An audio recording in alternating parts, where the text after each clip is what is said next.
Bom, muito bem. Eu certamente estou falando com um grupo de pessoas que estão bem acima da média, que estão em busca de realizarem os seus projetos, estão em busca de realizarem aquilo que idealizaram, aquilo que acreditam, muitas vezes contra a vontade de outras pessoas ou contra o apoio de outras pessoas, mas que em algum momento decidiu apostar que é capaz de realizar o seu próprio projeto e quer desbravar, como um empreendedor, uma oportunidade de construir a sua própria história. Como esse texto do vídeo retratou bem, nós vivemos numa sociedade padronizada.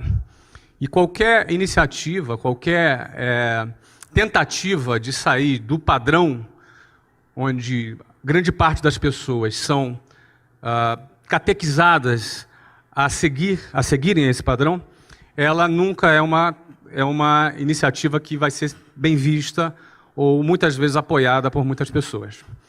Justamente porque qualquer iniciativa que saia de um determinado padrão, ela é vista com certa estranheza, muitas vezes como muito boa para ser verdade e por aí vai. No fundo, a pessoa ela entra no ensino fundamental, ela passa ali a primeira, segunda, terceira, quarta série, depois a quinta, sexta, sétima, oitava, depois o ensino médio. São praticamente 11 anos para que depois ela vá para uma universidade, em seguida ela arrume um estágio, ela tem um emprego e ela eventualmente compra um apartamento, uma casa financiada por 30 anos, onde ela vai passar o resto da vida naquele bairro, naquele local, onde ela cria raízes, e elas entendem que a vida é simplesmente isso. É claro, é óbvio que é muito importante que as empresas privadas tenham profissionais, funcionários competentes, é muito importante que as empresas públicas tenham funcionários competentes, isso é muito importante. No entanto, o sistema todo ele conduz apenas para essa alternativa. E, na realidade, não existe apenas essa alternativa. Não é? Uma pessoa, um jovem, ele pode ser um músico, e ter um músico de sucesso, e ser realizado como músico. Ele pode ser artista, um artista plástico. Ele pode ser um bailarino. Ele pode ser um sacerdote. Ele pode ser um político. Ele pode ser um atleta. Ele pode ser um empreendedor. Não é? Ou seja, as alternativas dentro da sociedade são muitas. No entanto, qualquer iniciativa individual que saia desse modelo padronizado, ele vai ser, num primeiro momento, muito questionado. Não é? Muito questionado. E eu quis abrir aqui esse nosso papo falando sobre isso, porque existe uma fase na vida de um empreendedor que é aquela fase que ele ainda não conquistou credibilidade. As pessoas ainda não depositam sobre ela ainda uma grande credibilidade. Então, essa iniciativa de sair do padrão, ela vai ser sempre criticada. Ela vai ser sempre, muitas vezes, até vítima de chacota. Mas o que acontece depois que vem os resultados, na opinião de vocês?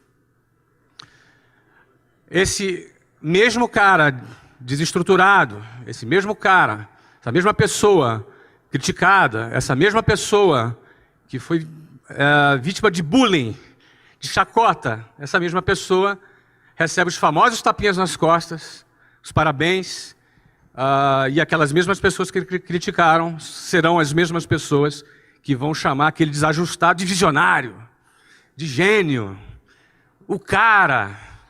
No fundo, essa mesma sociedade que é padronizada é a mesma sociedade que se comporta com essa mesma hipocrisia.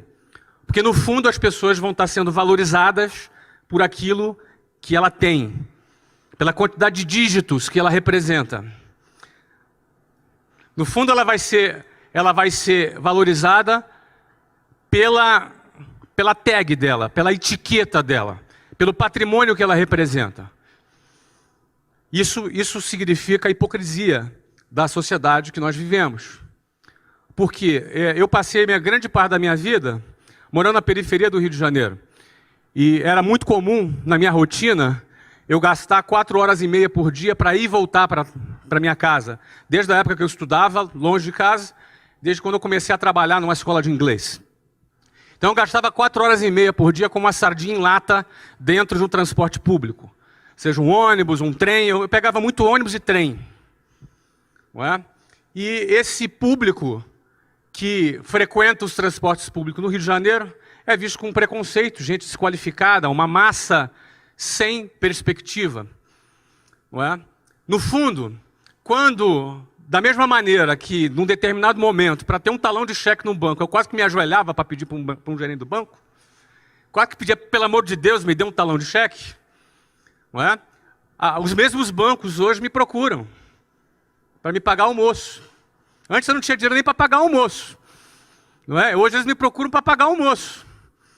Não é? Então, é importante entender que é desse jeito que funciona, é dessa maneira que é. Você não é nenhum coitado se você está sendo desacreditado, se você está sendo uma pessoa que não está sendo incentivada, que não está recebendo eventualmente algum apoio. Não é? É desse jeito que funciona. Quando nós entendemos que é dessa forma que funciona, é dessa maneira que o jogo funciona na sociedade, nós temos um projeto em mente, nós temos um propósito em mente, e entender que é desse jeito que funciona, entender que é dessa maneira mesmo que a sociedade se comporta, te dá força para atravessar o momento do início quando você ainda não conquistou a sua credibilidade. Só que no dia que você vencer e que todo mundo puxar o seu saco, e que no dia em que as pessoas passarem a te dar valor, não é que o teu valor aumentou. O meu valor é exatamente o mesmo de hoje do que quando eu estava dentro de um ônibus lotado, dentro de um trem lotado, quando o trem dava pau, não sei como é que fala aqui em São Paulo, lá no Rio a gente falava que o trem avariava. É assim que fala aqui também? Eu não sei. O trem dava pau entre uma estação e a outra, e a 40 graus do Rio de Janeiro, a gente tinha que todo mundo pular do trem e andar pelos trilhos. Você tem noção do que é caminhar em cima daquelas pedras? Se está 40 graus, deve estar uns 50 graus naquelas pedras. Você caminhava 10 minutos para chegar na próxima estação. Então o meu valor é o mesmo. O teu valor hoje é exatamente o mesmo do que o dia que você conquistar alguma notoriedade. A diferença é que a sociedade vai perceber o seu valor de uma outra maneira. Então o segredo é você não se iludir com o que a sociedade hipócrita pensa a seu respeito. Nem quando você está em baixa e nem quando você está em alta. Quando você está em baixa, você não é esse cara desqualificado, ou esse cara desprezível, ou esse cara, esse favelado da periferia, ou essa pessoa que ainda não conquistou nada. Isso não é verdade. Da mesma maneira que não é verdade, que se um dia você conquista a sua notoriedade, você é o cara. Você também não é o cara. Muita gente não consegue conviver ainda com esse período em que ainda não conquistou a sua credibilidade, e muita gente, quando conquista o primeiro sucesso na vida, o cara já se sente que é o cara. O cara já se sente a última Coca-Cola do deserto. E aí, ele se perde. Muita gente se perde na hora que tem um primeiro sucesso e depois não consegue avançar. Mas o mais importante que eu queria começar aqui dizendo, porque assim, eu não estava planejando dizer isso, eu tenho uma outra apresentação aqui, mas quando eu vi esse vídeo aqui, não é que, pô cara, que apresentação, não é? Quando eu vi esse vídeo aqui, eu me vejo forçado a te dizer que eu não sou o cara. Que eu dizer isso para você, que eu não sou o cara. E eu quero dizer também para você que você também não é o que muita gente está tentando te convencer o que você é. E quando você entende quem é você e qual é o seu valor, na hora de você iniciar seu projeto, na hora que você tem que estar muito determinado, na hora que você tem que estar muito focado para fazer as coisas darem certo, porque não é fácil, é mentira quem vai te dizer que é fácil. Se alguém disser que é fácil, é mentira, seja quem for. Se eu disser que é fácil, é mentira. Mas o cara que disser que é impossível, esse cara é um sabotador de sonhos. Não é verdade, é possível. Não é fácil, mas é possível. E isso é mais do que o suficiente para quem quer fazer acontecer. Isso é mais do que o suficiente. Saber que é possível, é 1 em 1 milhão, não me interessa. Isso é mais do que o suficiente para alguém que está determinado em construir a sua história e fazer diferença perseguir e perseverar em busca do seu objetivo. Isso é mais do que suficiente. Então, nada disso estava programado, eu queria fazer apenas essa introdução para falar um pouco aqui da minha trajetória, um pouco muito do que está naquele vídeo, sob o ponto de vista do que eu entendo serem os 3 pilares fundamentais para o empreendedorismo. Esses 3 pilares fundamentais, que eu vou falar com vocês aqui, sobre o que é o básico do empreendedorismo, seja qual for a atividade que a pessoa que ela vai trabalhar, não é? Se é uma atividade voltada para empreendedorismo, esses são os 3 pilares básicos. E eu vou passear um pouco por 3 negócios, não é? Eu sou fundador do TBDH Capital, significa to be, to do e to have, ser, fazer e ter. Tem um pouco de filosofia nessa nossa marca, porque a sociedade valoriza o ter, não é? A sociedade valoriza os bens materiais em primeiro lugar. No entanto, também não estava programado falar sobre isso, mas vamos lá. No entanto, em primeiro lugar eu venho ser, porque quem é faz. To be, to do, to have. Quem é faz, e quem faz tem. Qualquer conquista material, ela é simplesmente consequência daquilo que você é capaz de produzir, daquilo que você é capaz de realizar. E o que você é capaz de realizar está muito relacionado ao seu comportamento, a forma como você se comporta. Vencedores têm um comportamento parecido um com o outro. E o seu comportamento é resultado da tua maneira de pensar, seu padrão de pensamento, o seu modelo mental. Então, uma boa parte de educação voltada para o sucesso está relacionada em reestudar a maneira de você pensar, a maneira de você encarar a vida, os hábitos que a gente recebeu, porque nós nascemos, tinham outros hábitos, não é? E, eventualmente, se você tomou uma decisão de realizar algo relevante, você vai ter que revisitar a tua maneira de pensar, revisitar os seus valores, revisitar os seus pontos de vista, o seu mindset. Quando você revisita a sua forma de pensar, você vai encontrar muita coisa que não presta, e tu vai encontrar muita coisa boa. E é importante encontrar, pô, isso aqui não está legal, isso aqui não é pensamento de vitorioso, isso aqui é pensamento de perdedor. Vocês concordam que existe pensamentos de vitória e pensamentos de derrota? Vocês concordam comigo? Então, você vai ter que revisitar os seus valores, você vai ter que revisitar os seus conceitos, e isso vai alterar o seu comportamento. Se você muda teu ponto de vista sobre determinado ponto, você também, por consequência, vai mudar o seu comportamento sobre esse assunto. Quando você muda o seu comportamento, você vai encarar as adversidades de uma outra maneira. E a sua chance de alcançar maiores resultados aumenta significativamente. Então, isso é o que está ali na nossa marca. To be, to do e to have. Em primeiro lugar, o ser. Quem trabalha para ter, pode até ter alguma coisa, mas vai ter pouco. Quem trabalha para ter, eventualmente vai conquistar alguma coisa, mas vai conquistar muito pouquinho. Agora, quem é, faz. E quem faz, por consequência, tem. E o valor dele não está naquilo que ele tem. É um pobre miserável, alguém que acha que o seu valor está ligado naquilo que tem. É um forte candidato, no final da sua vida ou no meio dela, a precisar tomar muitos antidepressivos para poder estar bem. É um forte candidato. É um coitado, o cara que acha que o seu valor está naquilo que ele tem. Geralmente o cara só que persegue a grana ganha pouco. O cara que persegue uma causa, ele ganha mais. Sabe por quê? Porque na hora do aperto, na hora que o bicho pega, na hora da adversidade, na hora da dificuldade, e ela vem, a hora da dificuldade ela acontece. A caminhada do empreendedor não é uma caminhada de um funcionário público que tem o seu salário todo dia lá no 5º dia útil. Na hora da dificuldade, o cara só vai além se ele tiver uma causa pela qual ele acredita e ele luta. Pela grana, você ganha teu primeiro milhão, você não tem mais motivo para sair de casa. Eu fiz meu primeiro milhão com 23 anos de idade. Foi no primeiro ano que eu abri a minha primeira empresa. Com 24 anos de idade, talvez eu já não precisasse trabalhar na minha vida. E certamente você deve fazer a ideia que eu não estou aqui para vender livro, né? Eu vou vender um monte de livro. Não sei se vocês já avisaram para vocês aqui, né? Vou vender um monte de livro, né? Alguns de vocês vão comprar, se não quase todos. E é muito interessante que eu gosto de vender livro quando você doa 100% dos seus direitos para o Instituto de Geração de Valor. Aí você vende livro com mais pegada, né? A pegada para você vender quando você tem uma causa é outra.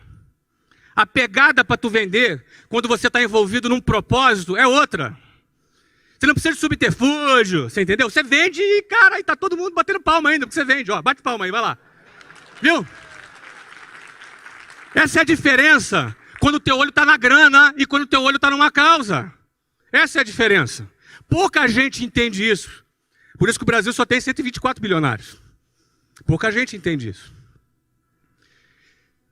Bom, eu quero falar sobre visão, coragem e competência. Não tem imagem mais clichê do que a da águia. Não tem. Mas eu escolhi ela porque também não tem uma outra que vai representar essas três coisas que eu quero falar. Visão, coragem e competência, na minha avaliação, são os três pilares do empreendedorismo. Para você vencer como empreendedor, você não vai precisar só de visão, coragem e competência, não. Você vai precisar de, talvez, dependendo da sua área, dependendo do seu setor, você vai precisar de outras coisas também. Alguém? Ah, tem água aqui. Você vai precisar de outras coisas também. Agora, visão, coragem e competência. Se você não tiver uma dessas três coisas, não é possível você ser bem-sucedido como empreendedor. Dependendo da área, vai ter um fator técnico muito grande, fator político, talvez, dependendo do setor.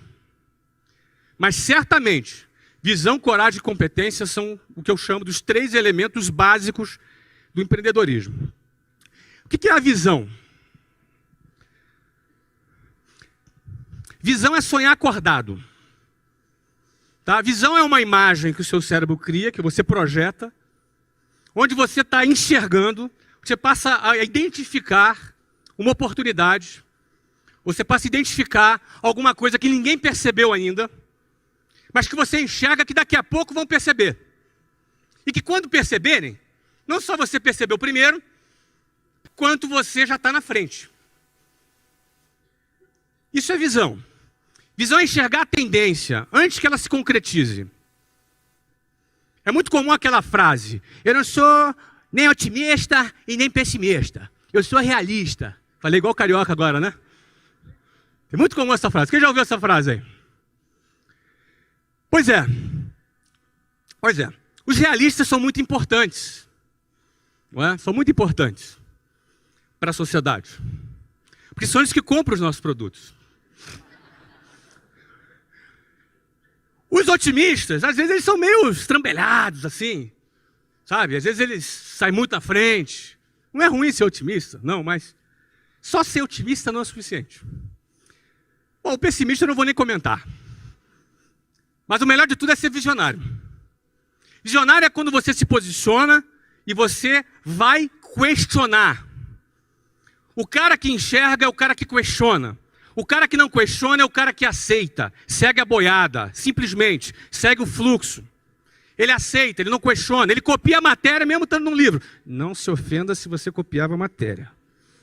É um exemplo só. Ele faz uma coisa porque todo mundo faz. Não, eu copio porque eu fixo melhor. Tá bom. Aí o que acontece? Ele faz porque todo mundo faz. Ele não questiona. Agora, quando você questiona, você corre risco de ser expulso da escola. É verdade. Mas quando você questiona, você também se coloca numa posição de enxergar alguma coisa que não tem ninguém trabalhando para enxergar. Você vai começar a enxergar aquilo que ninguém vê. Certo? Então a visão é fundamental. Então, por exemplo, já comprou o livro, parabéns. Tá, mas... Bom, e aí o que acontece? Comprou 5 ou 1 só? Bom, o que acontece? A visão, ela é importante. Agora, o cara enxergou a oportunidade. O cara enxergou assim, pô, cara, a internet chegou, tem mais de 100 milhões de consumidores no Brasil de internet, uma oportunidade incrível para se realizar negócios na internet. Ninguém percebeu ainda. O varejo ainda trabalha com altos custos operacionais. eu tenho a possibilidade de desenvolver uma metodologia para vender o meu produto. Bom, ele tem que ter essa visão, concorda? E ele, pô, a maioria não enxergou isso ainda. Ótimo. Agora, só a visão funciona? Além da visão, ele precisa ter o quê? Ele precisa ter coragem. Se você tem uma visão, uma ideia, um projeto, mas não tem a coragem, sua ideia vai ficar na gaveta. E aí você vai ter que conviver com aquela situação. 3 anos depois, eu quase que eu fiz isso aí. Poxa, ia ser legal, né? Porque você não teve coragem. Só ter a visão não adianta. O cara teve a visão, agora ele precisa se mover. Ele precisa ter a coragem. Ele precisa enfiar a mão no bolso. Ele precisa correr algum risco. O que é coragem? Fui para o dicionário. A coragem ela é firmeza de ânimo ante o perigo, os reveses e os sofrimentos. O cara que tem coragem, ele se move sabendo que ele corre o risco de ter reveses, que são perdas, e ter sofrimentos. O cara que não tem coragem, ele enxerga a possibilidade dele ter esses problemas, e aquilo é suficiente para o cara parar. Porque o medo é parte natural do ser humano. Todos nós sentimos medo. Eu sinto medo. Você sente medo. E que bom que a gente sente medo, porque o medo é parte, inclusive, da nossa sobrevivência. Não é? A criança, quando é muito novinha, não tem noção do perigo, ela não tem medo. Você tem que estar de olho. Tem um filho de 4 anos, tem que estar de olho nele o tempo inteiro. Agora menos um pouco, mas quando tinha 2, então, o tempo inteiro de olho nele. Certo? Então o medo, ele faz parte. Agora, o que você faz com o medo? Quando você sente o medo? Como é que você reage ao medo? Uns enfrentam o medo. Porque a visão dele não é uma coisa louca. Não, eu vou fazer, porque não é uma coisa inconsequente. Ele tem a visão. Mas o que faz ele se mover? Ele tem que enfrentar o medo. Enquanto outros se acovardam diante do medo. O medo só gera esses 2 tipos de reação.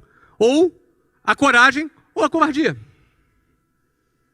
Qual dos 2 sentimentos é o sentimento do vitorioso e qual o sentimento do perdedor? Não precisa responder, já sei que você sabe. Então é parte da vida do empreendedor que deu certo. Em algum momento, todo negócio que deu certo é resultado de uma decisão corajosa. Todo negócio que deu certo, todo cara bem-sucedido, todo cara que fez acontecer, em algum momento ele tomou uma decisão corajosa. Nada é natural, nada acontece. Nada rolou. Deixa rolar. Deixa a vida me levar. Não, nada disso. Tudo é resultado de uma decisão corajosa em que alguém pegou na espada e no escudo e foi para o campo de batalha e fez acontecer. É assim que funciona. Bom, aí esse cara teve visão, teve coragem. Só que na hora de pôr em prática, ele precisa ter o quê? Ele precisa ter competência. Não adianta o cara ser esforçado e querer trabalhar com marketing digital e não saber nem ligar um computador, concorda comigo? Na hora da competência, o que o cara tem que fazer? Ele tem que saber fazer o que ele tem que fazer. Eu trabalhei com curso de inglês. Quando eu abri o meu negócio de curso de inglês, o que aconteceu? Eu já tinha 4 anos de experiência com uma rede de escolas de inglês. Então é fundamental o cara ter a competência, certo? Então a competência é principal. E muitas empresas quebram nessa hora. Porque na hora de botar a mão na massa, o cara acha que empreender é ficar no ar-condicionado só. Na hora de botar a mão na massa, o cara acha que empreender não depende de um conhecimento técnico. Ele vai ter que ter o conhecimento técnico. E aí entra a competência. Bom, eu vou falar de 3 empreendimentos que o TBDH Capital hoje investe talvez em 8 empresas. Metade delas nós fundamos e metade delas nós adquirimos. Eu vou falar de 3 casos aqui e vou procurar identificar na história desses 3 empreendimentos como é que se comportou essa questão da visão e da coragem e da competência. Estou falando muito rápido aí? Então vamos lá. Primeiro caso é esse aí. Em 1995, eu abri a WhatsApp, a primeira escola de inglês da WhatsApp. Eu não sabia ligar o computador, mas eu sabia contratar quem é que sabia ligar o computador, porque eu não falava inglês quando eu abri a WhatsApp. Mas eu sabia contratar o cara que falasse inglês. Não é assim, Érico? É isso aí. Não é? Muito bem. Ou seja, quando eu fundei a WhatsApp em 1995, qual foi a visão? O que me moveu a fazer isso? Engraçado que o que nos move são coisas diferentes em momentos diferentes. No meu caso, foi isso que me moveu. Olha a cara de malandro do cara. Eu tinha 19 anos, a Luciana tinha 16. Essa foto, na realidade, eu tinha 18, ela tinha 15. E quando eu deixei de lado a Unicamp, que eu ia fazer engenharia de computação, eu estava no Rio de Janeiro e precisava pagar o cinema, pagar um restaurante, precisa ter dinheiro para poder a gente sair. Então essa foi a minha primeira motivação. Você vê que não era uma coisa grandiosa, tá vendo? Era pagar o sorvete. Para pagar o sorvete, aliás, a Luciana, nós estamos casados, vamos fazer 22 anos de casado, temos 3 filhos, não é? Nos casamos em 1992, não é? Eu tinha 20 anos, ela 17 anos. Mas quando eu fui trabalhar na WhatsApp, o emprego que eu tive lá era um emprego de vendedor, sem carteira assinada, sem nada. O que eu vendia, eu ganhava comissão. O que eu não vendia, eu não ganhava nada. E esse aqui era o meu escritório. Ó. Nós trabalhávamos em telefone público. Então eu chegava às 8 horas da manhã, tinha uma reunião, que a gente tinha que prestar conta das vendas do dia anterior. E a gente saía para o orelhão, para o telefone público. Vocês ficaram de castigo, né? A gente saía para o telefone público, porque no telefone público era de lá que a gente fazia contato com os nossos clientes. Naquela ocasião, telefone custava, acho que, $3.000 um telefone. Cada linha. Você denunciou a tua idade agora, hein, meu amigo? Tá, você é da minha época, né? Tá certo. Os mais jovens não sabem o que é isso. Mas naquela época, como o nosso amigo veterano aqui falou, é a época que a gente usava ficha telefônica. Quem usou ficha telefônica? Mas ninguém vai levantar. Ah, levantou! Tá bom. Ficha telefônica. Então eu tinha uma técnica. A minha técnica era a seguinte, olha, eu chegava no orelhão, eu pegava a minha munição de ficha telefônica, eu fazia umas 10 pilhas em cima do telefone público, quando apareceu uma pessoa na fila atrás, ela olhava aquela quantidade de fila e ia procurar outra. Então eu ficava tranquilo no meu escritório. Só que eu não era bobo, né? O meu escritório era no Santos Dumont, no Rio de Janeiro. Então era bacana que eu falava com o cliente, aí dava assim, pindão, voo para São Paulo. Ou seja, ficava um negócio chique pra caramba, entendeu? Ah, desculpa, chamou o voo aqui e tal. Um negócio super chique que ficava, não é? Mas essa era a minha realidade. Eu fui muito criticado, porque um cara inteligente ia para a Unicamp. E aí o cara, pô, mas agora virou vendedor. Vendedor de cursinho de inglês. Coitado. Coitadinho. Era tão inteligente, né? Tinha um futuro tão bom, não é? Pois é. Nessa empresa que eu trabalhei por 4 anos. Foi a empresa que eu aprendi muita coisa. Onde eu tenho muita gratidão, aprendi muita coisa, conheci pessoas fantásticas e conheci um processo de venda. Esse é um processo de venda que nós tínhamos e que eu me especializei nesse processo de venda. Eu fui um campeão nesse processo de venda. E até um certo ponto que eu identifiquei que essa empresa não tinha um produto legal e que não tinha futuro. E eu já comandava cerca de 70 pessoas na minha equipe. E comecei a me sentir mal, porque sabia que aquela empresa já não tinha um futuro. Eu estava ali com pessoas que confiavam na minha liderança e que eu já não estava 100% confiando no futuro da empresa, embora eu ganhasse bem. Eu ganhava bem. Para 22 anos de idade, eu ganhava uns $7.000 por mês. Isso, para minha realidade, era muita coisa. Isso em 1994. Isso era muito dinheiro naquela época. E na minha realidade, aquilo ali era... Eu já vivia de uma situação muito privilegiada. Só que recém-casado, com prestação do apartamento, do sofá, da geladeira, não é? Tinha uma série de compromissos. Então, o que eu tinha que fazer? Ficava na empresa ou saía da empresa? Na ocasião, eu saí da empresa. Saí da empresa porque eu me senti nesse conflito ético e optei por ter paz na minha consciência, cumplicidade com a minha equipe, e entrei no projeto da WhatsApp. E o projeto da WhatsApp é isso aqui. Isso aqui é o número de escolas da WhatsApp dos 18 anos. A partir aqui desse mês, a gente começou a fazer franquia. Obviamente, eu tive que estudar bastante, me desenvolver, aprender sobre aquele novo setor. Aqui, nesse 2005, aqui eu aprendi a falar inglês. Ó. Fui morar na Austrália, não é? Fui morar na Austrália e eu falei, vamos resolver esse problema, e resolvemos, não é? Na realidade, o nosso objetivo qual era? Meu objetivo quando eu fui morar na Austrália em 2005 era começar um trabalho, era virar um empreendedor digital. Em 2005. Porque a partir de 2005 eu passei a trabalhar de longe, na internet, porque eu tinha escolas. Só que da Austrália, eu passei a morar na Austrália, viajava uma vez a cada 2 meses para o Brasil e tocava o negócio à distância. Por que eu decidi tocar o meu negócio à distância? Eu queria provar para o mercado que o negócio que eu construí tinha valor e que não dependia da minha presença, que não dependia da minha atuação. Então, se eu consigo provar para o mercado que o negócio que eu criei, que a marca que eu criei tem valor e que não depende da minha presença, significa que esse negócio passa a ter valor para o mercado. E aí eu fui para a Austrália para querer provar isso para o mercado. Sabe o que aconteceu? Deu tudo errado. Tive que voltar correndo que o negócio, o crescimento que estava, ia ser uns 40% aquele ano, se eu não volto, a gente não fechava nem 25%. Eu tive que chegar à conclusão que realmente o negócio ainda dependia muito da minha presença. E eu botei o rabinho entre as pernas, arrumei as malas e voltei para o Brasil, para tocar a minha empresa. Isso em 2006 eu voltei para o Brasil.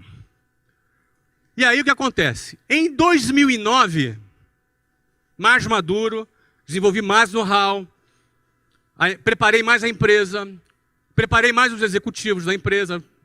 Nessa altura já eram cerca de 9.000 funcionários na empresa.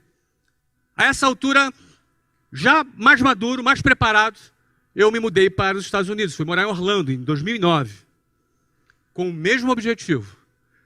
A empresa precisa mostrar que é uma empresa que tem valor, que ela não depende do meu trabalho direto. E aí, como vocês podem ver aqui no gráfico, acho que eu já estava atrapalhando, né? Quando eu viajei. O negócio passou a crescer 50% ao ano, quando nós vendemos a companhia, em 2013, para um grande grupo brasileiro. Tá?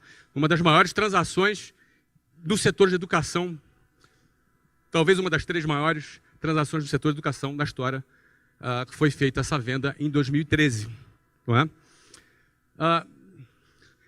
Quando eu vendi esse negócio, ou seja, eu tive a visão de que o inglês seria um idioma que seria importante no futuro, porque na década de 90 o inglês não era lá tão, era recomendável.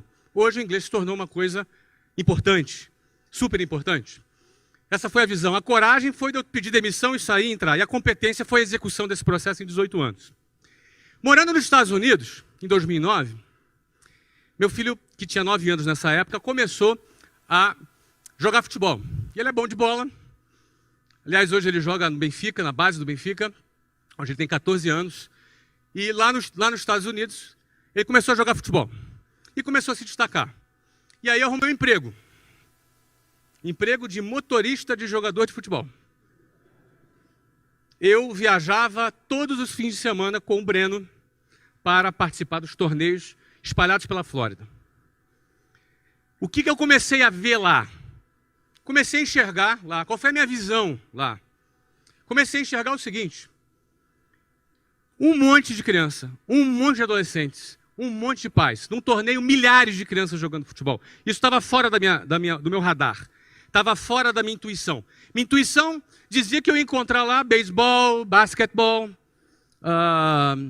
futebol americano, mas não aquela audiência do futebol. Eu fiquei um pouco incomodado com aquilo. Eu falei, como é que pode isso? Por que é isso?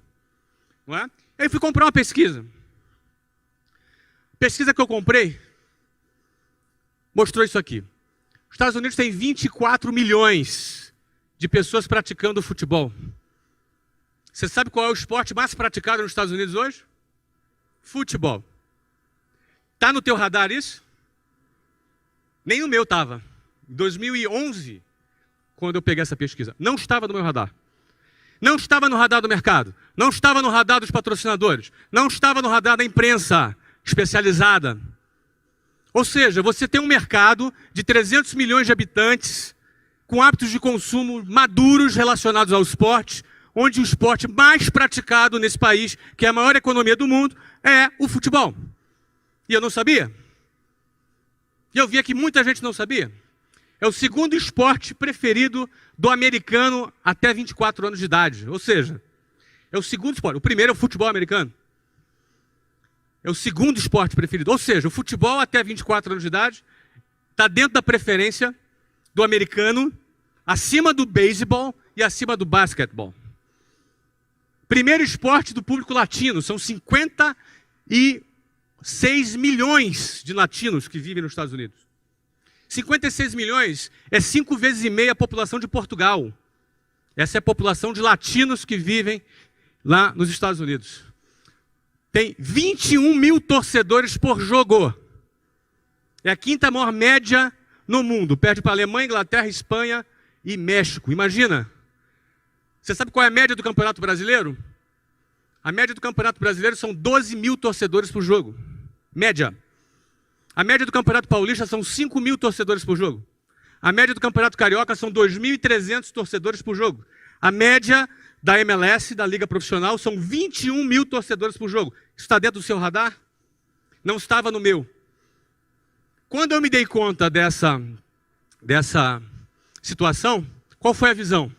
Que o futebol é um fenômeno em plena ebulição nos Estados Unidos, o maior mercado de marketing esportivo do mundo, porém ainda não tinha sido percebido pelo mercado. Logo, ainda não precificado. Oportunidades que não foram percebidas pelo mercado ainda não foram precificadas. O que significa isso? Você comprou um apartamento numa rua. Você pagou 100 mil reais. Imagina essa situação. O número é só para você ter uma referência. E aí você fica sabendo que vai construir um shopping em frente desse apartamento. O que acontece com o preço desse apartamento? O que acontece com quem tem essa informação antes que a maioria das pessoas tenha essa informação? Nesse caso é uma informação privilegiada. Quem tem visão capta a informação privilegiada através da sua visão. O que foi feito nesse momento? Em maio de 2013, ele é Phil Rawlins, ele é um inglês, ele que foi o fundador do Orlando City. Eu comprei o Orlando City por 110 milhões de dólares. Esse investimento inclui a construção de um estádio. Naquele momento, eu ouvi um dos adjetivos que eu mais gosto de ouvir. Qual é? Ei, cara. Poxa, se faz muito tempo que não te chamo de louco, provavelmente você está errando em alguma coisa.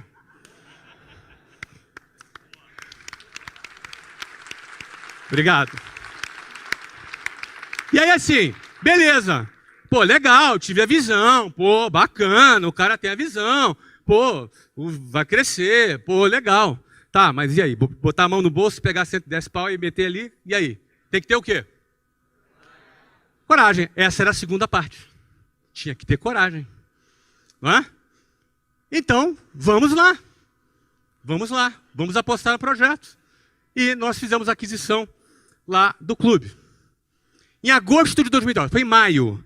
Em agosto de 2013, foi feita a aprovação da PPP para a construção do estádio. É uma parceria público-privada. Não é?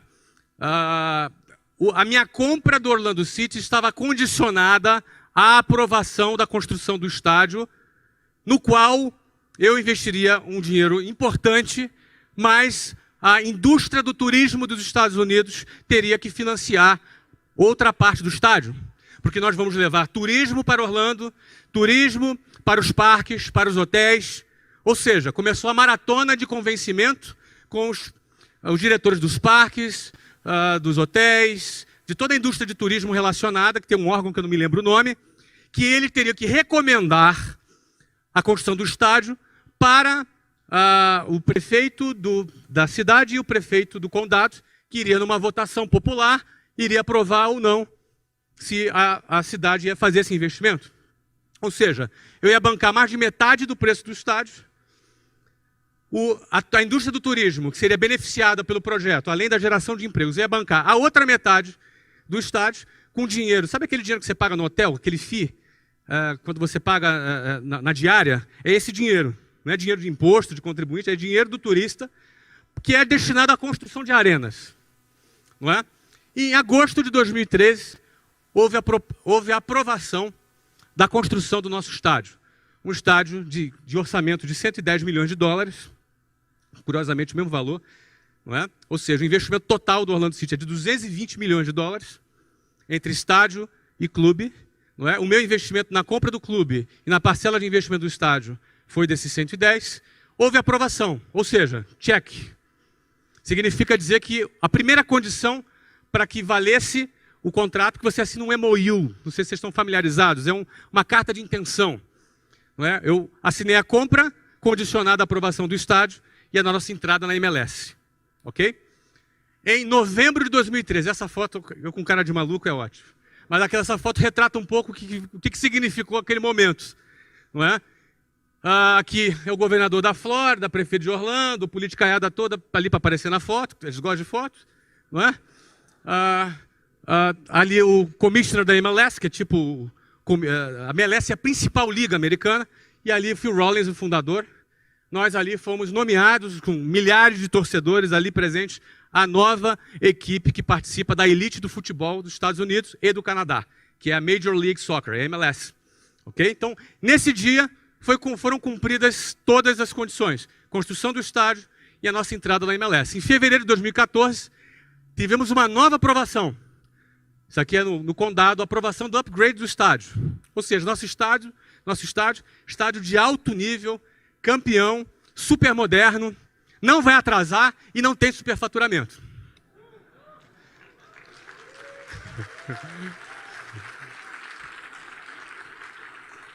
Em julho de 2014, duas coisas aconteceram.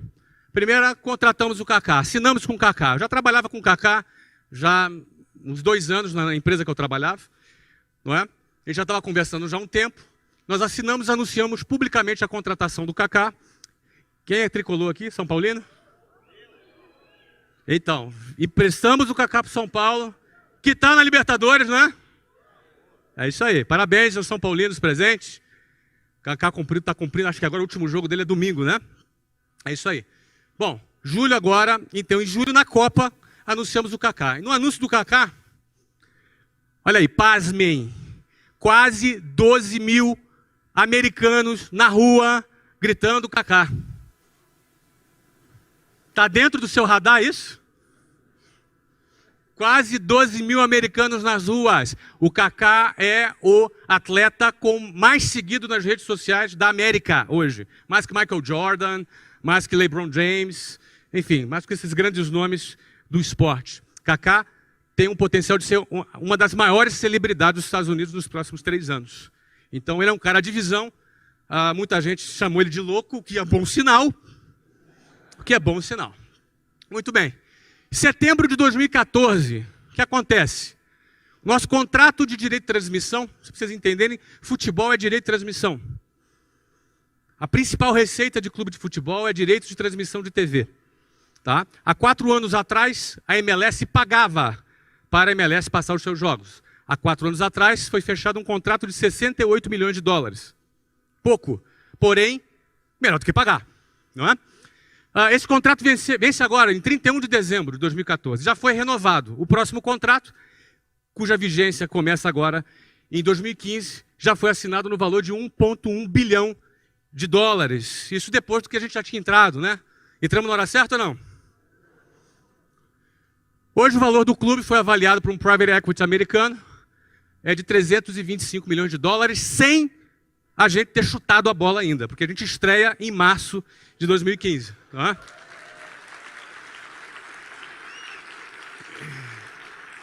Obrigado. Isso eu só estou querendo retratar o que é a visão, a coragem e a competência. Qualquer negócio, você fala, eu quero vender ovo de Páscoa pela internet. Você vai ter que ter visão, coragem e competência. Em algum momento, se você quiser acontecer na sua carreira, fazer a sua história acontecer, você não vai ter como escapar de ter visão, coragem e competência.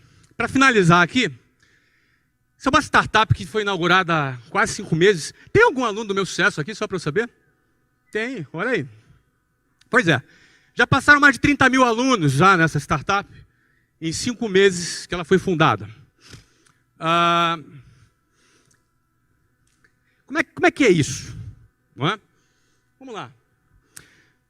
Geração de Valor é um projeto social que já há 3 anos eu me dedico. Eu já gastei 1.900 horas nesse projeto, produzindo conteúdo, escrevendo, produzindo vídeos. Não é? É um projeto que eu respeito muito. É um projeto que eu trato com muito carinho. Acho que um dia só, em 3 anos e meio, eu não postei alguma coisa no Geração de Valor. Tomei um monte de bronca. Não é? Os caras me dão bronca, você ganha um monte de chefe. Tem 2.330 e poucos mil chefes lá. Não é? Então, é um projeto que tem um alcance médio de 10 milhões de pessoas por semana. Eu falo com 10 milhões de pessoas por semana. 10 milhões de pessoas por semana leem o que eu escrevo, o que eu gravo, o que eu falo. Não é? Então, realmente é um projeto que atinge um tamanho que para mim é inimaginável. Eu não imaginava, é um negócio gigante. Isso é só mais uma evidência do potencial da internet. Uma evidência da força da internet, das redes sociais e a quantidade de oportunidades que estão aí voando. No caso, isso aqui é um projeto social. E assim eu o mantenho. Não é? Por isso que eu escrevi o livro do GV, eu doei 100%, porque eu não quero ganhar dinheiro disso aqui. Isso aqui é uma coisa que eu não vou ganhar dinheiro. Por mais que eu seja tentado.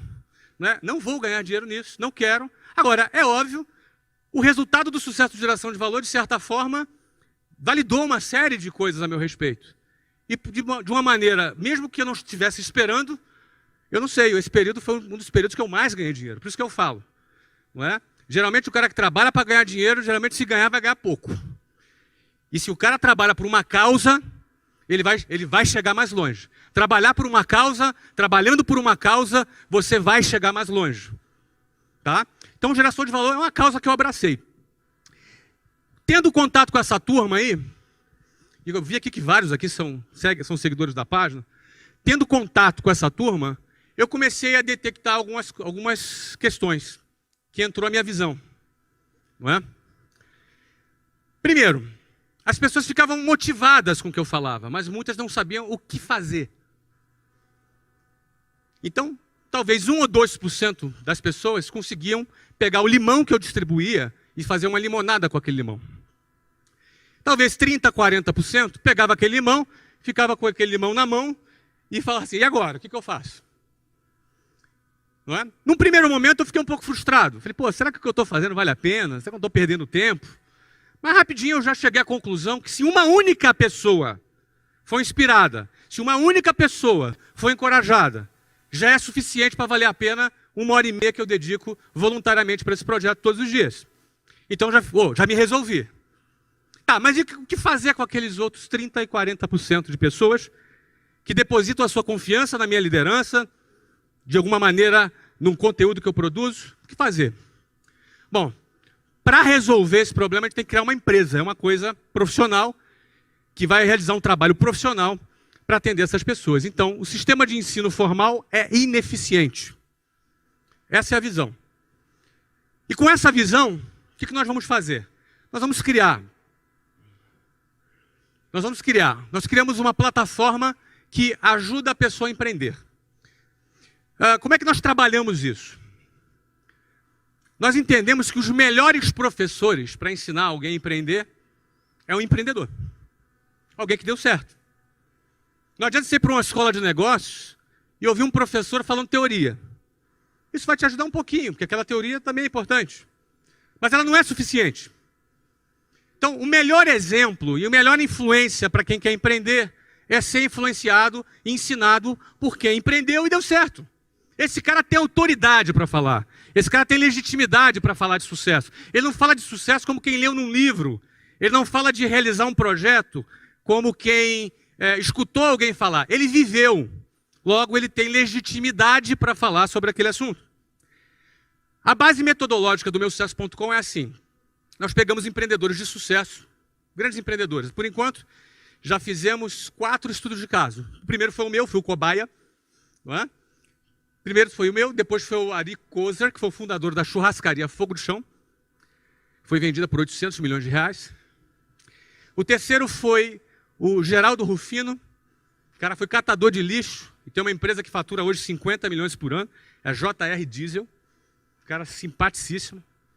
O quarto está sendo o Eloy Dávila. Foi garoto de rua, morou na rua e hoje é proprietário da Flytour, que fatura 4 bilhões por ano.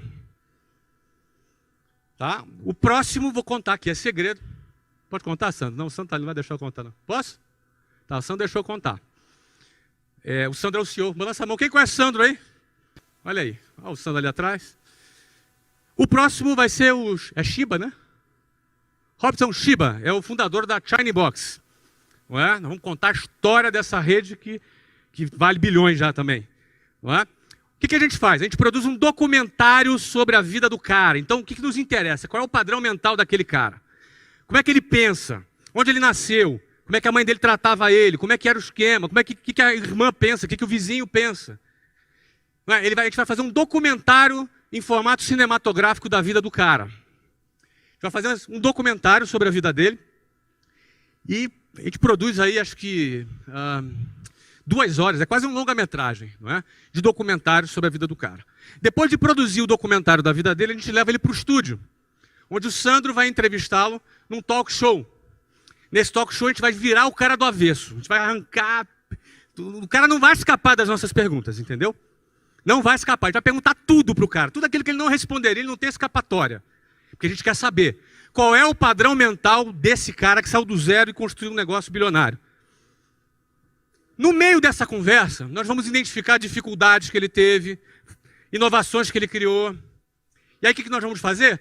Trazemos os melhores professores das escolas de negócio para dar aula técnica sobre aquele assunto. Então, se o cara teve uma dificuldade de fluxo de caixa, por exemplo, nós vamos dar uma aula de finanças com base na experiência prática daquele empreendedor. Ou seja, a gente conecta o inspiracional, porque você se inspira com a história desses caras, o aspiracional, porque você quer chegar lá também, e o técnico. Você precisa também do conhecimento técnico que a gente pode ali oferecer. Não adianta só a boa vontade. Você precisa aprender a vender, você precisa aprender a gerir fluxo de caixa, você precisa saber gerir uma série de questões se você quer construir um negócio. Não é? Então, a plataforma, ela trabalha com essa metodologia. E, além disso, a gente promove networking, através de vários eventos que a gente realiza, espalhados pelo Brasil, e também uma rede social onde as pessoas estão conectadas. Não é? Então, essa foi a visão. Nós faturamos 1 milhão em 38 dias. O que significa isso? Isso é um investimento alto. É praticamente uma emissora de TV que nós montamos ali na Vila Olímpia. E nesse momento nós não temos área de vendas. Nesse momento nós não temos nenhum processo de venda. Nenhum funil de venda. Nesse momento nós estamos trabalhando no ajuste do produto. Nós estamos trabalhando na excelência do produto. Nós estamos trabalhando para construir o primeiro portfólio de empreendedores sobre os quais fizemos um estudo de caso. Nós vamos iniciar o nosso processo de venda em janeiro de 2015. Ainda assim, mais de 30 mil alunos passaram pelas nossas salas de aulas e faturou 1 milhão de reais em 38 dias. Quais são os planos para esse projeto? São 50 mil, são simples. 50 mil assinantes no primeiro ano, 100 mil assinantes no segundo, 150 mil assinantes no terceiro. Baseado em que eu afirmo isso? Em todo o processo de venda sobre o qual eu domino, já conheço, trabalhei por 18 anos na empresa que eu construí. Não é? E baseado em processos, obviamente, como estamos falando aqui de um negócio digital, em processos de marketing digital. Isso elevará o valor dessa empresa em 1 bilhão de reais. Hoje, o meu sucesso.com, com 5 meses, está avaliado em 40 bilhões de reais e já nós aceitamos a entrada de um investidor nesse preço. Tá? A previsão é que essa empresa, em 3 anos, no final de 3 anos, já esteja avaliada em 1 bilhão de reais. Tem que ter visão, coragem e competência. Com visão, coragem e competência, você consegue pensar fora da caixa, enxergar antecipadamente aquilo que as pessoas não enxergam, produzindo informações privilegiadas, né? Trabalhando com coragem, investindo com coragem e com competência para executar. Para eu finalizar, eu não sei nem que horas são. Que horas são aí, por favor? Está no meu horário agora. Para finalizar é o seguinte, esse é o desafio, tá? Esse é o desafio. Eu não sei em que condição você está aqui, não sei se você já ganhou dinheiro, se já não ganhou, se está arrebentando, se o negócio está bombando, se não está. Para mim não faz diferença. Eu não divido as pessoas aqui por essa classificação. Independentemente de qual seja a sua situação, o teu desafio é manter a sua essência. O seu desafio é manter a sua essência. Eu não sei qual é a sua essência, eu vou falar da minha. A minha é essa aqui, ó. Essa é a minha. Eu era um desses caras aqui, ó, alguns anos atrás. Talvez, mas esse aqui que está sorrindo, ó. Mas não sou eu, não. Mas era um desses caras aqui, um ano atrás. Alguns anos atrás. Eu não quero nunca deixar de ser esse cara aqui. Eu não quero deixar nunca, ninguém, sociedade alguma, me convencer que eu sou o cara, que é mentira. Que esses mesmos hipócritas me desprezavam alguns anos atrás, como provavelmente despreze você. Tá claro o que eu estou falando? Então eu sou eu, hoje e ontem. Você é você hoje. Você é você hoje e no dia que você tiver sucesso, seja você. Não caia nessa. Senão você se perde. Aí o tombo é feio. Tombo é feio. Ninguém vai ser o cara porque tem dinheiro, não. Tombo é feio. Guarde a sua essência. Ó, esse aqui sou eu. Ó. Um desses aí. Ó. Um desses aí sou eu. Um a mais naquela multidão ali. Guarda a tua essência. Agora saiba do seguinte. Não reclama. Que sempre tem alguém pior que você. Ó. Você é na Tailândia. Não reclama que tem sempre alguém pior que você. Muito obrigado, tá, gente? Um abraço.